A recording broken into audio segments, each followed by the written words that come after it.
Quand on aperçoit Pierre Rabhi à la télévision, on voit un personnage avec une chemise à carreaux, des bretelles, un pantalon en velours, on peut se dire tiens, voici un humble paysan, c'est ce qu'il affirme être.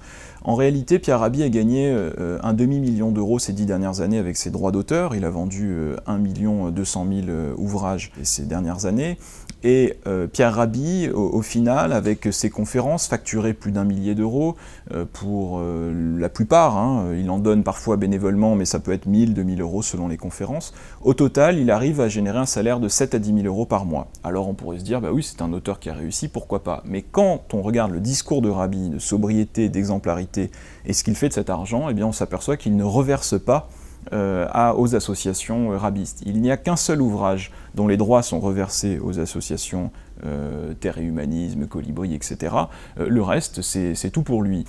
On peut se poser d'autres questions également sur la gestion du fonds de dotation Pierre Rabhi, qui a récolté énormément d'argent ces dernières années. Ils ont bénéficié d'un legs d'un appartement de 480 000 euros, d'un don des montres Chopard de luxe de 50 000 euros. Il y a eu également plusieurs dîners philanthropiques, dont l'un a bénéficié de la venue de Nicolas Hulot. Ça a rapporté entre 15 et 20 000 euros à chaque fois.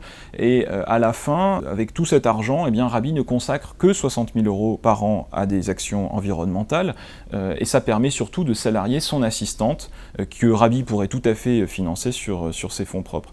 Et avant d'ailleurs de salarier son assistante, Rabhi a salarié le compagnon de sa fille. Enfin, on a des grands discours, des belles paroles, mais quand on regarde la gestion, eh bien, on s'aperçoit que c'est un petit business en fait.